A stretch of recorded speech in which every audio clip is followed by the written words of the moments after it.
الأنبياء والمرسلين Sayyidina wa maulana Muhammadin wa ala alihi wa sahbihi ajma'in. Yang kami muliakan para habaib, lebih khusus Habib Ali Ar-Ridha dan Habib Ismail bin Yahya, dan juga para ulama, para guru agama dan seluruh tokoh masyarakat serta undangan sekalian yang tidak bisa kami ucapkan satu persatu. Sebelumnya izinkanlah kami membacakan manaqib ini dengan secara lengkap karena ini adalah hulu pertama. Jadi mudah-mudahan pembacaan yang pertama lengkap ini bisa membawa berkah kepada kita sekalian untuk menjadi teladan dalam kehidupan kita. Kita mulai. A'udzubillahi minasyaitonirrajim. Bismillahirrahmanirrahim.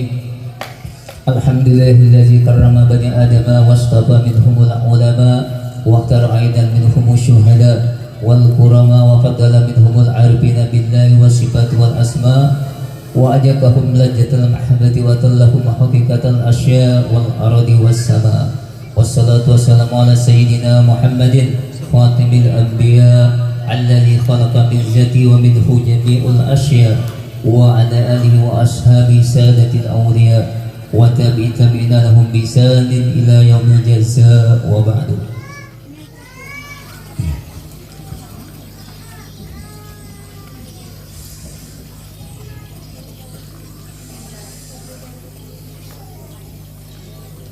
Segala puji dan sanjung hanya kepujian Allah Subhanahu wa Ta'ala semata-mata, yang telah memuliakan anak Adam atau manusia dan memilih dari sejumlah manusia itu sejumlah ulama, dan memilih pula dari golongan itu mereka yang zahid, para ahli hikmah dan para ahli karamah.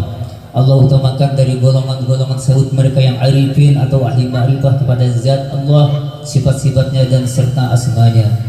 Allah rasakan pula buat mereka kelezatan cinta kasih, dan Allah tunjukkan pula untuk mereka hakikat segala sesuatu di bumi dan di langit. Salawat dan salam terhadap junjungan kita Nabi Muhammad sallallahu alaihi wasallam, penutup segala nabi yang ia zahirkan nur Muhammad itu dari zatnya, dan ia ciptakan pula segala sesuatu daripada nur Muhammad itu. Salawat dan salam pula untuk seluruh sahabat beliau sebagai pimpinan para aulia. Demikian pula selanjutnya salawat dan salam untuk para tabi'in dan tabi'in, semoga kebaikan selalu buat mereka sampai hari pembalasan. Wa ba'du. Pada subuh Senin tanggal 5 Syawal 1368 Hijriah bertepatan dengan tanggal 31 Juli 1949 Masehi, lahirnya seorang bayi laki-laki yang sehat di desa Keling Benteng, Martapura, Kalimantan Selatan. Anak bungsu dari pasangan keluarga sederhana yang taat di dalam beragama, yakni Toyin bin Mansur dan Sayyinat binti Syukur. Anak yang diberi nama Muhtar, yang artinya terpilih, tersebut tumbuh sebagai anak yang sehat dan cerdas. Pada masa anak-anak inilah beliau sering dibawa oleh orang tuanya berkunjung ke desa dalam pagar untuk bersilaturahim dengan seorang ulama waliullah yang masyhur saat itu, yang juga masih termasuk kakek beliau, yaitu Alimul Fadil Zainal Ilmi. Terkadang juga dibawa ke desa Teluk Selong untuk bersilaturahim dengan Alimul Fadil Muhammad Yusuf Wali. Melihat seorang anak yang cerdas dan sehat tentu membuat hati sang kakek, yaitu Kiai Zainal Ilmi, sangat senang dan berkenan. Dalam tanda petik meludahi mulutnya sebagai isyarat cinta dan doa untuk sang cucu. Bahkan beliau sempat berujar, "Ini gantiku nanti." Selain bersama orang tua, beliau juga berulang kali berkunjung ke kediaman Kiai Zainal Ilmi bersama saudara dan kerabat yang lain semasa anak-anak. Pada masa anak-anak ini beliau sudah digembleng oleh ayahnya, seperti setiap malam nisfu Sya'ban diajak tidak tidur semalam suntuk sambil membaca tasbih Nabi Yunus sebanyak-banyaknya, dilanjutkan dengan salat sunat tahajud dan salat fardu subuh berjamaah serta berpuasa di siang harinya. Ayah dari ini adalah seorang yang wara dalam kehidupannya, meski hidup sederhana namun perhatian kepada nilai-nilai agama begitu kental. Di samping itu beliau sering membantu atau berkhadam di kediaman Kiai Zainal Ilmi di dalam pagar, sekaligus ikut belajar. Ketika mendengar kabar bahwa Alimul Fadil Zainal Ilmi wafat, yaitu pada hari Jumat tanggal 13 Zulqa'dah 1375 Hijriah atau 21 Juni 1956 jam 12 siang, beliau yang masih berusia 7 tahun sangat sedih dan ingin mengikuti takziah, meski yang ikut takziah kemudian hanya kedua orang tuanya. Di samping itu kecintaan beliau kepada ilmu agama sungguh luar biasa, sehingga saat duduk di kelas 3 IPTA, yaitu setingkat madrasah ibtidaiyah, kemudian bermaksud melanjutkan ke kelas 4 di Pondok Pesantren Darussalam atas dorongan ayahandanya adalah hampir mustahil, karena biasanya bila melanjutkan ke pesantren Darussalam justru turun kelas atau maksimal diterima pada kelas yang sama. Namun berkat semangat yang tinggi ditambah dengan doa kepada Allah Subhanahu wa Ta'ala, secara otomatis lisan dan tangan beliau mudah dan lancar menjawab semua pertanyaan tentang nahwu syaraf, meskipun saat itu beliau masih dalam tahap belajar yang saat itu diuji oleh Guru Husin Sadri asal desa Sungai Batang, disaksikan oleh Gus Rum yang duduk di meja. Konon Datuk Kalampayan turut membantu secara rohania. Ini terjadi pada tahun 1963. Selama menuntut ilmu di pesantren Darussalam, beliau belajar dengan penuh semangat, sehingga di luar jadwal belajar di pondok pun beliau memanfaatkan untuk duduk belajar di majelis-majelis taklim para ulama masa itu. Bobot belajar di majelis taklim para ulama saat itu hampir menyamai belajar bertahun-tahun di bangku pondok. Ada ulama yang khusus menggelar pengajian nahwu syaraf, fiqih, ilmu hadis, ilmu falak, ilmu faraid, ilmu hikmah dan sebagainya. Selama menjadi santri di pesantren Darussalam, beliau sudah mendapat perhatian daripada guru-guru beliau. Di antaranya saat beliau masuk kelas, guru tua atau Kiai Haji Abdul Qadir Nur minta dipijat dulu oleh beliau sambil membuka baju. Salah seorang guru yang lain, yakni Guru Rafi'i, menyampaikan nasihat khusus agar beliau terus membaca kitab dan ibadah yang teratur meskipun sudah tidak belajar di pondok pesantren lagi. Karena keadaan ekonomi dengan sangat terpaksa beliau berhenti belajar di pondok pesantren Darussalam. Namun kecintaan kepada Allah Subhanahu wa Ta'ala semakin tumbuh subur di dalam hati sanubari beliau dan hampir tidak terbendung lagi. Hal itu beliau wujudkan dalam bentuk berusaha mengarahkan dan membimbing ke arah penghayatan dan pengamalan agama bagi teman-temannya dengan cara yang cerdas dan bijaksana. Demikian pula keluarga dekat yang agak lemah di dalam memahami dan menjalankan nilai-nilai agama, beliau berusaha meluruskannya miskin terkadang usia mereka lebih tua daripada beliau. Sebagaimana firman Allah Subhanahu wa Ta'ala, A'udzu billahi minasyaitonir rajim. Apa hasibtum annama khalaqnakum abasa wa annakum ilaina la turja'un. Yang artinya, maka apakah kamu mengira bahwa sesungguhnya kami menciptakan kamu secara main-main saja dan bahwa kamu tidak akan dikembalikan kepada kami. Sejak remaja beliau sangat menjaga kewajiban agama, bahkan sudah mendarah daging di dalam diri beliau. Sebagai contoh, jika waktu sholat fardu tiba, daun pisang pun dijadikan alas sholat dengan terlebih dahulu membersihkan diri. Demikian pula aktivitas jual beli dan menarik beca langsung beliau hentikan. Walaupun sebagian orang menilai itu hal aneh dan merugikan, tetapi bagi beliau perintah dan larangan Allah Subhanahu wa Ta'ala adalah hal yang harus paling diutamakan. Pada usia belasan tahun ini, mahabbatillah benar-benar menguasai jiwa dan pikiran beliau, sehingga pada malam-malam tertentu sering tidak tidur. Beliau sangat senang menziarahi makam para wali Allah, terutama makam Maulana Syekh Muhammad Arsyad Al-Banjari. Bahkan pernah kelambu makamnya beliau angkat sambil berkata, "Bukankah ulun cucu sampean?" Subhanallah, sekitar 3 hari kemudian Datuk Kalampayan menemui lewat mimpi. Demikian pula makam wali-wali Allah yang lain seperti makam Syekh Markusin Al-Banjari, Ilok Buntar, makam Syekh Abdul Hamid Abulung di Sungai Batang dan lain-lain. Pada usia belasan tahun ini berziarah ke makam para wali Allah lebih beliau senangi daripada menonton bioskop pada waktu itu. Tiba-tiba pada tanggal 28 Sya'ban di tahun 1964 Masehi, ayahanda tercinta Toyin bin Mansur bin Bashar bin Muhammad Qasim bin Muhammad Ali bin Safiyah binti Maulana Syekh Muhammad Arsyad Al-Banjari wafat.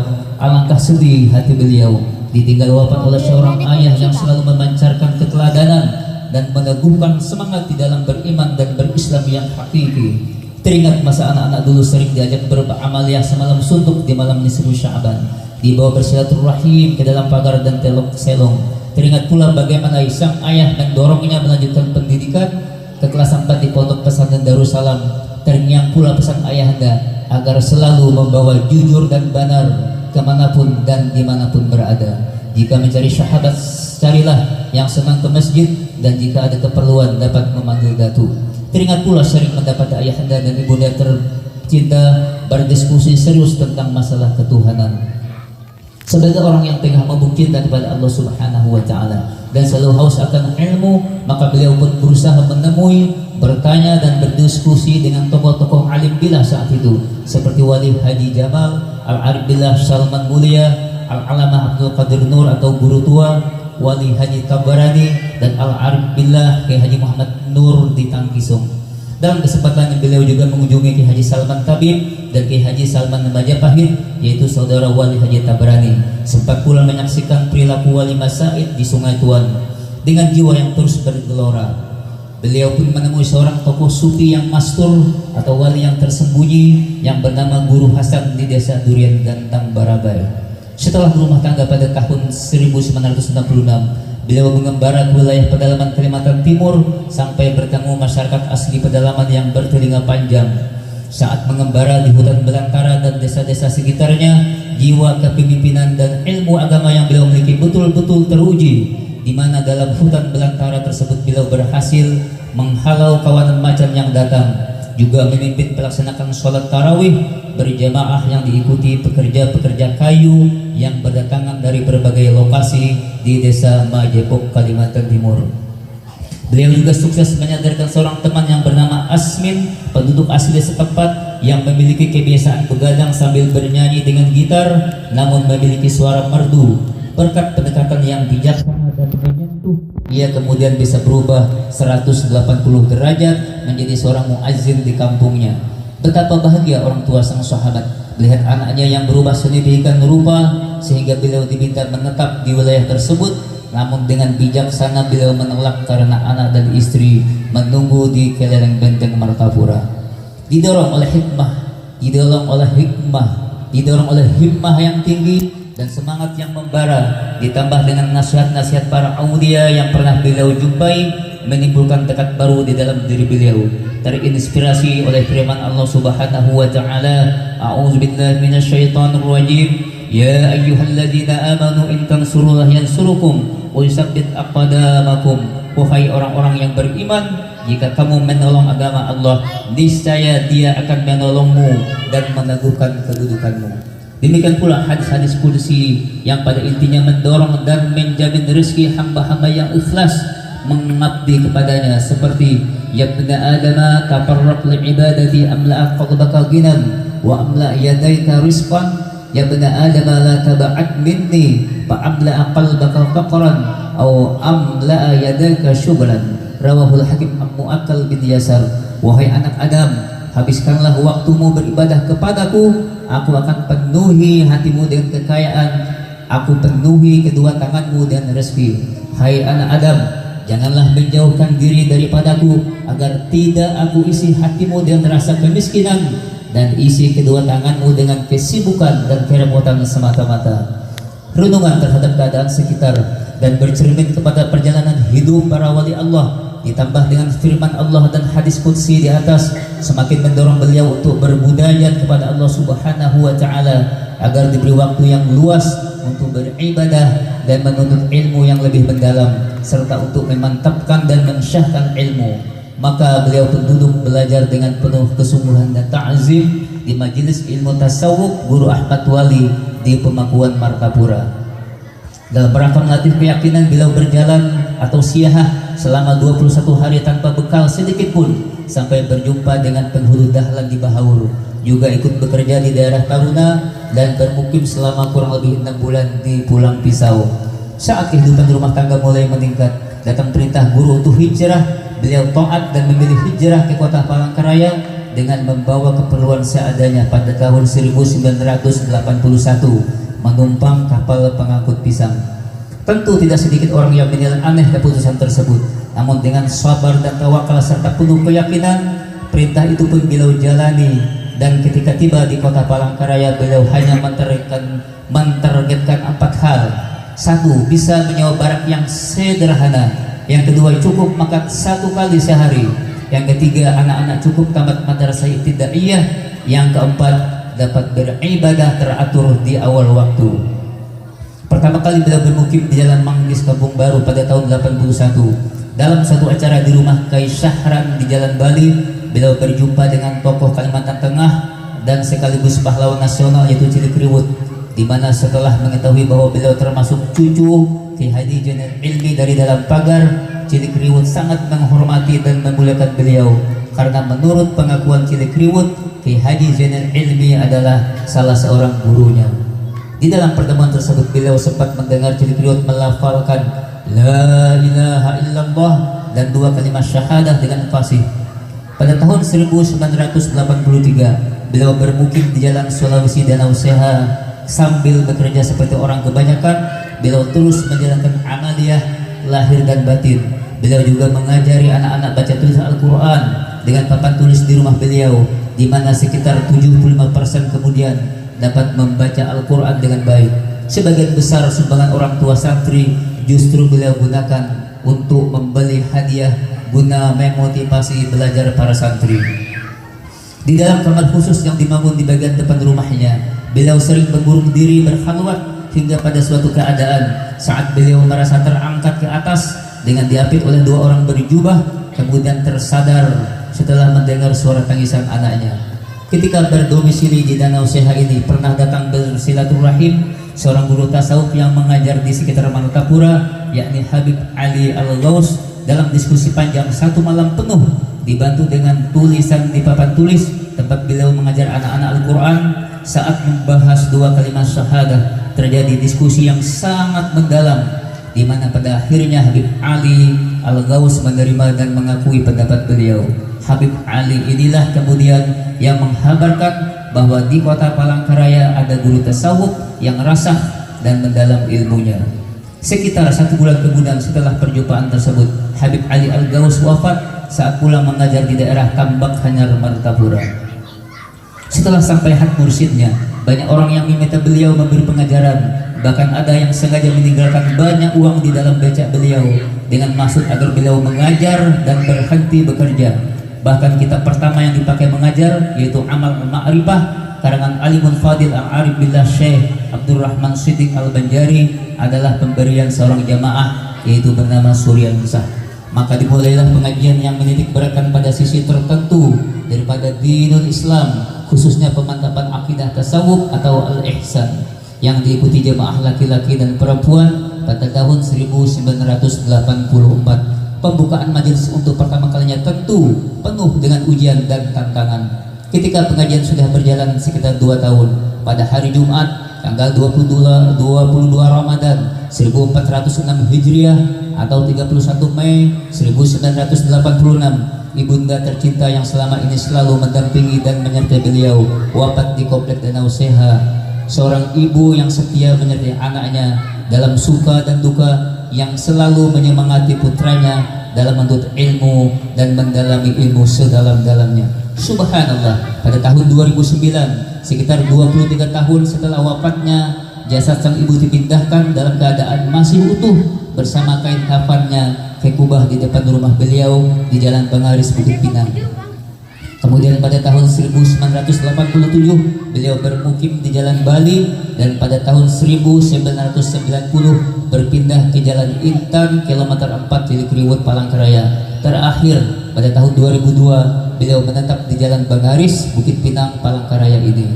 Di dalam setiap ta'limnya beliau selalu menekankan masalah pengenalan diri dan asal diri agar umat sadar dalam arti yang sebenar-benarnya tentang diri dan Tuhannya, seperti yang disebutkan di dalam hadis awwaluddin ma'rifatullah, mula-mula beragama adalah mengenal Allah, dan sering ditulis di dalam kitab-kitab perkataan para sufi, man arafa nafsahu faqad arafa rabbah, man arafa rabbahu fasadal jasad. Siapa yang mengenal dirinya sesungguhnya, dia dapat mengenal Tuhannya. Siapa yang mengenal Tuhannya, maka sirnalah dirinya. Di dalam hadis riwayat Imam Bukhari dan Imam Muslim disebutkan, arafun nas man arafu li nafsih. Orang yang arif adalah orang yang mengenal dirinya. Tentang asal diri dengan gamblang Rasulullah bersabda, awwalu ma khalaqallahu nuru nabiyyika ya Jabir wa khalaqa minhul asya wa anta min tilkal asya. Mula-mula yang Allah jadikan adalah nur nabimu ya Jabir, dan Allah jadikan daripada nur itu segala sesuatu ini, dan engkau hai Jabir termasuk pada sesuatu itu. Dari itu jelas sekali persoalannya, sebagaimana sabda Rasulullah sallallahu alaihi wasallam, innallaha khalaqa qabla al-asya nuran nabiyyika min nurih. Sesungguhnya Allah ciptakan sebelum adanya sesuatu adalah nur nabimu ya Jabir daripada nurnya, yaitu nur zatnya. Karena jika manusia benar-benar mengenal dirinya, tiada lagi kesombongan, tiada lagi kezaliman dan ketidakadilan, bahkan tidak ada lagi kesenangan membicarakan aib orang lain atau ghibah, dan tidak ada lagi buruk sangka atau suudzon. Mereka akan bersemangat bermujahadah, bermuraqabah dan bermusyahadah hingga wusul ilallah, karena disitulah nilai manusia di hadapan Allah Subhanahu wa Ta'ala. Al-insanu sirri wa ana sirrah, manusia itu adalah rahasiaku dan aku rahasianya. Di dalam kitab Bughdatur Rabbaniyah fil Ma'asyiril Qadiriyah terdapat redaksi mazhartu bi syai'in kajuhurin fil insan, tiada nyataku pada sesuatu seperti nyataku kepada insan. Bahkan di dalam Al-Quran surah Az-Zariyat ayat 21 Allah berfirman, a'udzubillahi minasyaitonir rajim wa fi anfusikum afala tubsirun, dan pada dirimu sendiri apakah tidak kamu lihat atau tidak kamu perhatikan. Karena gemerlap kehidupan dunia jika tidak diimbangi dengan pengetahuan hakiki tentang diri, asal diri dan kemana akan berlabuh dirinya, akan mudah menghanyutkan manusia dalam gelombang kehidupan dunia. Dan jika sudah terbawa hanyut di dalam gelombang kehidupan dunia yang fana ini, tidak mudah memperbaiki dan mengembalikannya ke jalur yang jalan yang benar, bahkan bisa mengakibatkan kebutaan, sebagaimana digambarkan di dalam firman Allah Subhanahu wa Ta'ala dalam surah Al-Isra ayat 72, a'udzubillahi minasyaitonir rajim wa man kana fi hadhihi a'ma fa huwa fil akhirati a'ma wa adallu sabila, dan siapa yang buta di dunia ini yaitu tidak melihatnya, maka buta pula kelak di akhirat, bahkan jauh tersesat jalannya.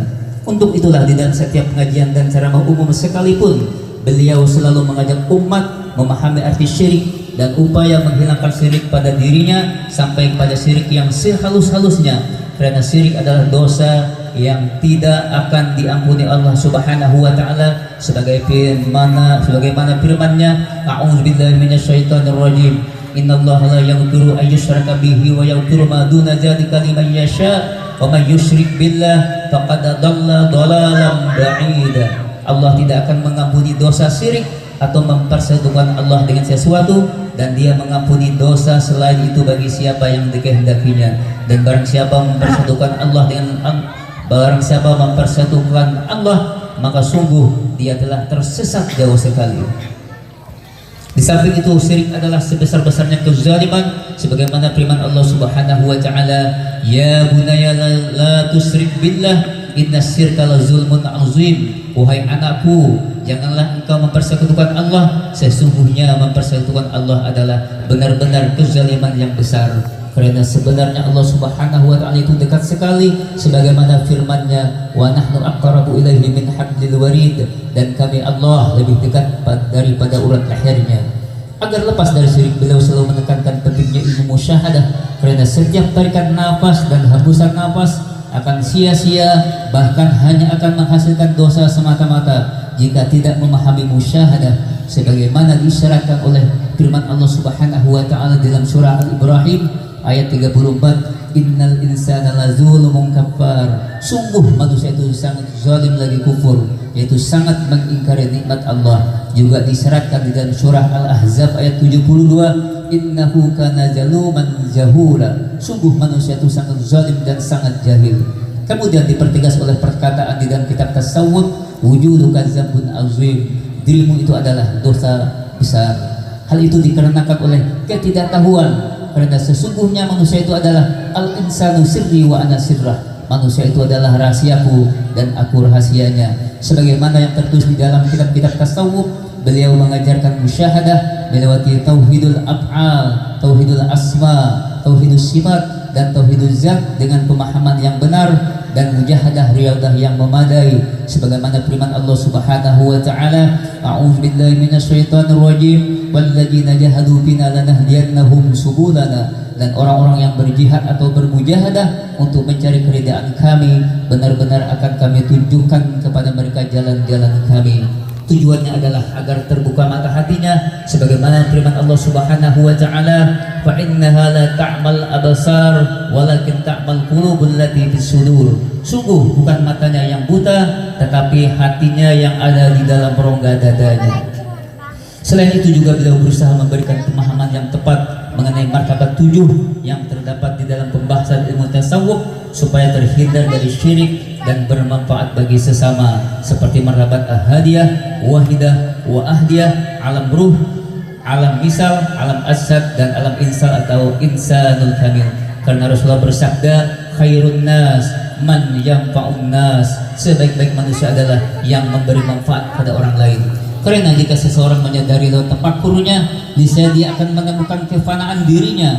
Kemudian lewat tafakkur yang lebih mendalam lagi, niscaya akan ditemukannya ternyata bukan dia yang sengaja memfanakan dirinya atau fanaul fana. Dan dengan jizbah maka bakal di Allah Subhanahu wa taala sebagaimana firman-Nya, a'udzubillahi minasyaitonir rajim, kullu man 'alaiha fan wa yabqa wajhu rabbika dzul jalali wal ikram. Semua yang ada di bumi itu akan binasa, tetapi wajah Tuhanmu yang memiliki kebesaran dan kemuliaan tetap kekal.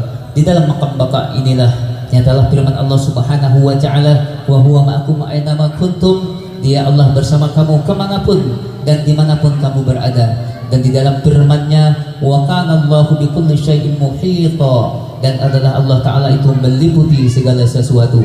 Dan dipertegas lagi dengan firman-Nya, kullu syai'in halikun illa wajhah, segala sesuatu pasti binasa kecuali zatnya. Juga difirmankannya, ma indakum yanfadu wa ma indallahi baqah, apa yang ada di sisimu akan lenyap dan apa yang ada di sisi Allah adalah kekal. Muara dari semua itu adalah musyahadatul wujud. Dengan musyahadatul wujud akan menghasilkan masrur nurani.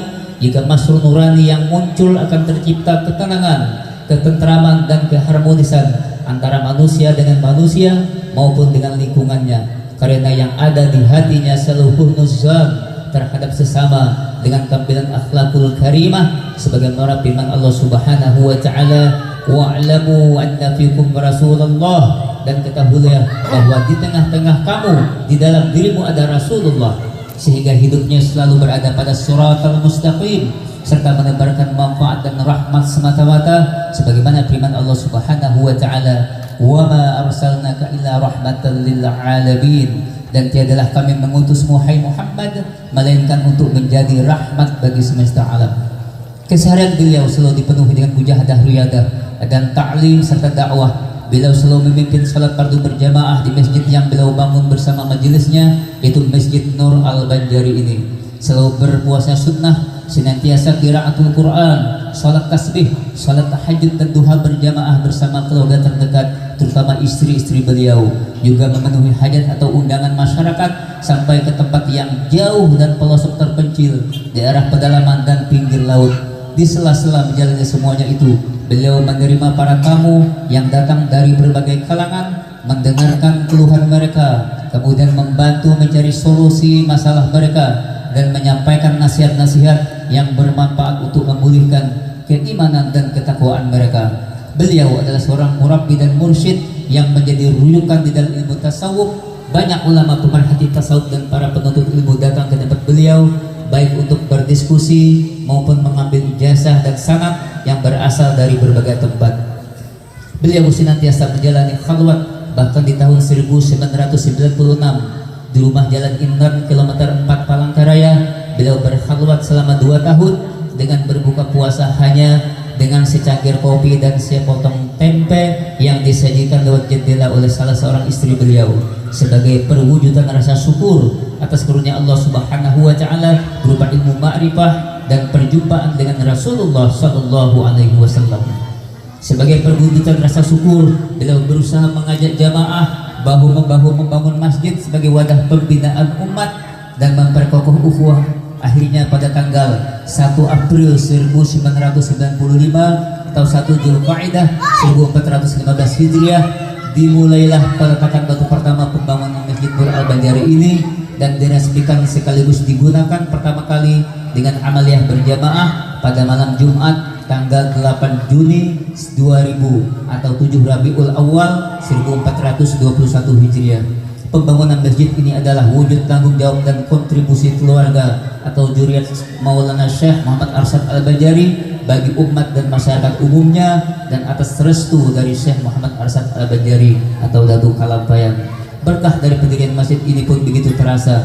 Jalan Bengaris yang dulu sepi menjadi berkembang, pelabuhan laut yang permanen berdiri, pemukiman warga semakin banyak, dan kegiatan keagamaan makin semarak. Selain masjid juga berdiri Raudatul Atfal atau Taman Kanak-kanak, Madrasah Ibtidaiyah dan pesantren. Sebelumnya selama 2 tahun di lokasi berdirinya masjid ini dilaksanakan khalwat atau amalia khusus yang dipimpin langsung oleh beliau. Alhamdulillah, meskipun dilaksanakan di lapangan terbuka, tidak sekalipun pernah kehujanan walaupun sedang musim hujan. Khalwat berjalan lancar pada setiap malam Jumat dari maghrib sampai setelah Isya. Beliau selalu menanamkan semangat menghidupkan dan mensiarkan agama kepada murid dan masyarakat pada umumnya, sebagaimana firman Allah Subhanahu wa taala, a'udzubillahi minasyaitonir rajim, wa may yattaqillaha yaj'al lahu makhraja wa yarzuqhu min haitsu la yahtasib. Barang siapa yang bertakwa kepada Allah, niscaya Dia akan mengadakan baginya jalan keluar dan memberinya rezeki dari arah yang tidak disangka-sangkanya. Dengan demikian orang tidak akan menjadi cengeng di dalam mengarungi kehidupan jika mereka telah kenal dengan Allah, sebagaimana peristiwa yang dialami seorang wali Allah yang mengalami kelaparan selama 3 hari justru bermohon kepada Allah agar ditambah 1 hari lagi, karena demikian ridhonya dan fananya dirinya dengan Allah Subhanahu wa taala. Atau laksana senandung cintanya seorang Rabi'atul Adawiyah yang ingin selalu bersama Allah walau harus di neraka sekalipun. Meski lebih dikenal sebagai ulama tasawuf, beliau juga tentu ahli syariat, ahli tarikat dan ahli hakikat dalam beberapa hal. Bahkan beliau memiliki ijtihad sendiri dalam masalah fikih, misalnya masalah talak 3, ritual tolak bala, perempuan haid boleh membaca Al-Quran asal tidak menyentuh mushaf dan sebagainya. Penghormatan dan sifat memuliakan terhadap habaib, ulama, tokoh masyarakat dan orang yang lebih tua serta guru-guru yang pernah mengajar patut menjadi teladan. Misalnya ketika mengetahui ada seorang tokoh terlibat dalam kegiatan berbau maksiat dan arif dan lembut, beliau berusaha meluruskannya. Secara diam-diam beliau menemuinya, kemudian mencium tangannya. Alhamdulillah, ia berhenti dari kegiatannya dan pulang ke kota asalnya, bahkan kemudian menjadi orang yang alim. Kemudian pada suatu hari beliau mendengar guru di madrasah Iftah dulu terganggu jiwanya. Beliau pun mendekatinya dan mengajaknya berdiskusi ringan. Alhamdulillah, tidak lama kemudian ia pun sembuh. Demikian pula sahabat yang sering mengisi pengajian Jumat siang di Masjid Nur Al-Banjari, yakni Habib As-Segaf yang wafat tahun 2011 dan dimakamkan di kota Kuala Kapuas, sering beliau kunjungi ketika saat sakitnya. Demi menghormati salah seorang gurunya, di dalam melakukan syair yang dibaca setiap selesai salat pada Jumat, maka irama itu pun beliau lestarikan bersama jamaah. Ketika berjumpa dengan salah seorang guru sewaktu sekolah di Pondok Pesantren Darussalam dulu, yaitu guru Rafi'i di Masjid Al-Karamah Martapura, beliau pun memperkenalkan diri dan memberi hadiah pada sang guru, di mana pertemuan tersebut membuat sang guru menjadi amat terharu dan terus mendoakan beliau. Di dalam pengajiannya di hadapan para jamaah, beliau sering menyampaikan kembali nasihat-nasihat guru-guru beliau sekaligus bertabarruk dan mendoakan mereka, karena bagi beliau siapapun yang pernah memberi pengajaran walaupun hanya 1 huruf ataupun mengiyakan atau menguatkan pendapat beliau, maka dianggap oleh beliau sebagai gurunya. Beliau sangat senang menjarahi makam dan membina makam wali Allah, baik saat masih remaja maupun bersama jamaahnya, seperti musala di makam Pulau Datu, Kubah di Teluk Selong, dan makam Habib Ali di Jalan Subarjo Tamban. Demikian pula pada bulan Ramadan, setiap selesai salat sunat tarawih, beliau memberi hadiah kepada anak-anak agar mereka selalu bersemangat mengikuti rangkaian ibadah bulan Ramadan. Sebagai seorang ulama syufi, banyak kejadian khariqul adah yang terjadi dalam perjalanan kehidupan beliau. Namun sebagai seorang yang tawadu, beliau minta hal itu tidak perlu diungkap, karena semua itu hanya semata-mata pertolongan Allah dan milik Allah semata-mata. Yang penting semua orang berusaha istiqomah, karena istiqomah itu lebih disenangi oleh Allah dan Rasulnya, karena bermanfaat bagi sesama. Malah istiqomah itu lebih bernilai daripada 1000 karamah, seperti yang dikatakan oleh sebagian arif billah, al-istiqamatu khairum min alfi karamah. Istiqomah adalah lebih baik daripada 1000 karamah, dalam arti harikun lil adah. Istiqomah dalam ibadah dan menuntut ilmu jauh lebih bermanfaat karena berimbas membawa kebaikan bagi orang lain.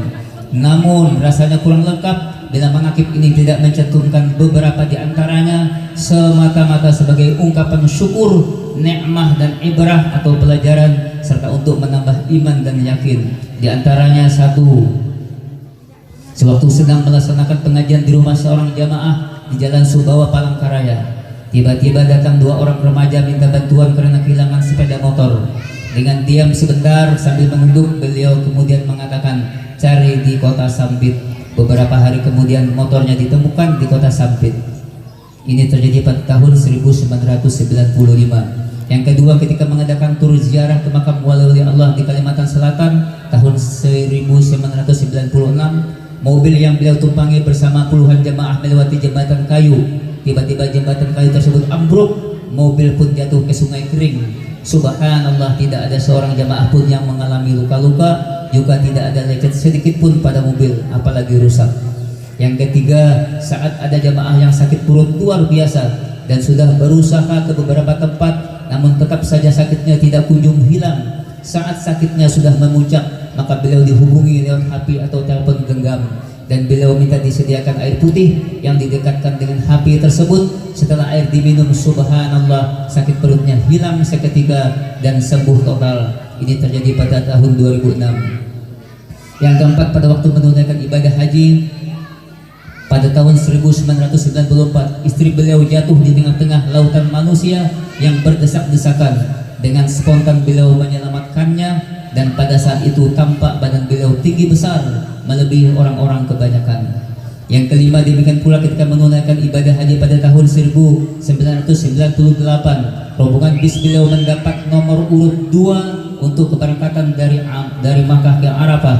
Namun saat akan berangkat oleh panitia dirubah menjadi nomor urut 9, sehingga beberapa anggota rombongan kesal dan kecewa. Dengan arif beliau menenangkan mereka dan minta mereka bertawakal kepada Allah. Subhanallah, saat tiba di padang Arafah, justru rombongan beliau nomor urut 9 tiba paling duluan, padahal selama di perjalanan tidak ada mobil yang berhenti dan jalan yang dilewati sama. Yang keenam, diawali dengan beberapa kali mimpi yang sama, di mana beliau diminta oleh seorang Habib yang sudah wafat ratusan tahun yang lalu untuk membina makamnya. Setelah ditelusuri, ternyata yang dimaksud adalah makam Habib Muhammad Yasin di Muhammad Husin Al-Idrus di Muara Tundai Palangkaraya, yang kemudian beliau pugar atau renovasi bersama jemaah dan dermawan, serta dibantu pemerintah kota Palangkaraya saat wali kota Haji Muhammad Riban Satya. Yang ketujuh, ketika berdakwah di daerah Pagatan, beliau menemukan makam wali Allah, namun masih ada pihak-pihak yang meragukan hal itu. Maka beliau mengatakan, jika nanti saat memberi salam turun hujan berarti benar, dan sebaliknya. Setelah beliau memberi salam, subhanallah, hujan pun turun dengan lebatnya. Di samping sibuk mengajar dan berdakwah, memenuhi undangan serta menerima tamu, beliau masih sempat menulis beberapa risalah. Yang pertama, amaliyah dalail khairat. Yang kedua, risalah Nur Muhammad atau mengenal diri. Yang ketiga, kumpulan hadis qudsi. Yang keempat, terjemah dan sarah kitab Al-Hikam. Yang kelima, kumpulan ayat-ayat Al-Quran yang berhubungan dengan tauhid, keimanan dan ihsan. Di dalam kesempatan ceramah umum maupun pengajian khusus, selalu beliau memberikan nasihat-nasihat sebagai berikut. 1. Jangan pernah beranggapan bahwa Allah Subhanahu wa Ta'ala itu jauh, apalagi berada di atas langit.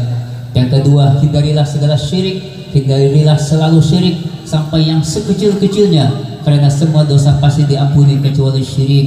Yang ketiga, barang siapa hanya menuntut ilmu di luar diri, dalam arti tidak mempelajari dirinya, pasti sesat, dalam arti tidak bertemu Allah. Yang keempat, untuk menyempurnakan diri kita yang muzahir ini, marilah beribadah. Ibadah tidak cukup kecuali dengan ilmu, ilmu pun tidak cukup kecuali dengan ikhlas, ikhlas juga tidak cukup kecuali dengan ihsan. Yang kelima, keramat tidak perlu dicari, tetapi berupaya istiqomah dan bermohon agar diberi waktu yang luas untuk ibadah, umur yang bermanfaat dan rizki yang berkah. Yang keenam, siapa saja yang memperjuangkan agama Allah dan ikhlas, Allah menjamin rezeki dan mengangkat derajatnya.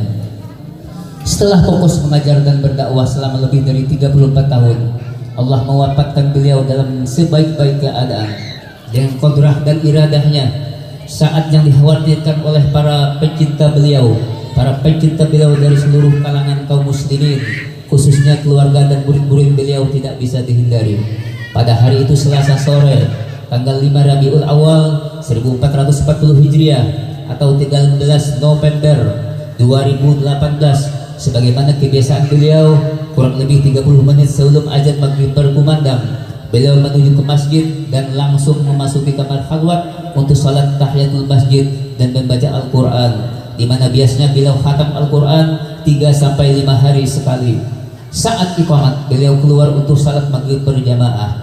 Pada malam itu ketika wirid sampai pada bacaan Ya Latifu Ya Kafi Ya Hafizu Ya Syafi, suara beliau terdengar lebih lantang dan penuh semangat sehingga makin menyenangkan dan menyemangati hati jamaah. Apalagi sampai wirid dan doa selesai, beliau dapat mengikuti secara penuh, di mana dalam beberapa hari terakhir terkadang beliau ke belakang saat wirid.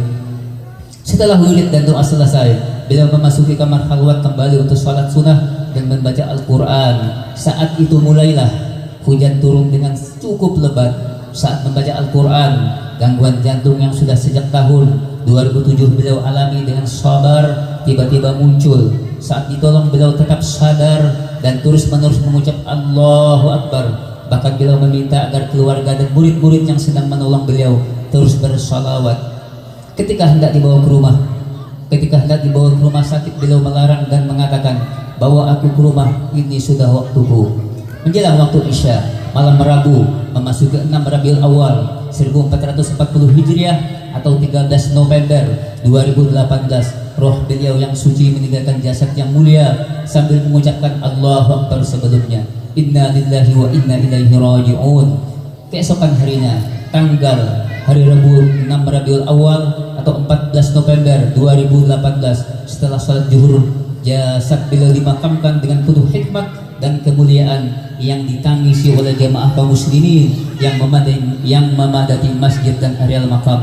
Allahumma rizukna mahabbatahu wasurna fi jumratihi min ghairi sabiqati azabi wala hisaba waj'al ma jama'atuhu khalisan liwajhikal karim وجفرا ووسيلة لدين النعيم المقيم وصلى الله على سيدنا محمد وعلى آله وصحبه وسلم برحمتك يا أرحم الراحمين. Apa yang termuat dalam manaqib ini hanyalah sebagian kecil dari perjalanan menuntut ilmu dan dakwah beliau.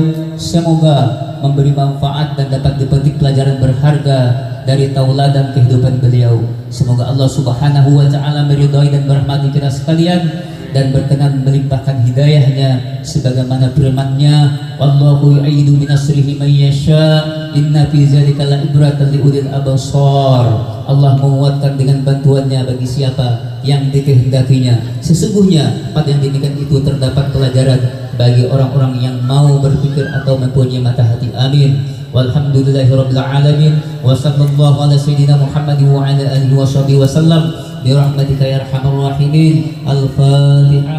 اعوذ بالله من الشيطان الرجيم. بسم الله الرحمن الرحيم.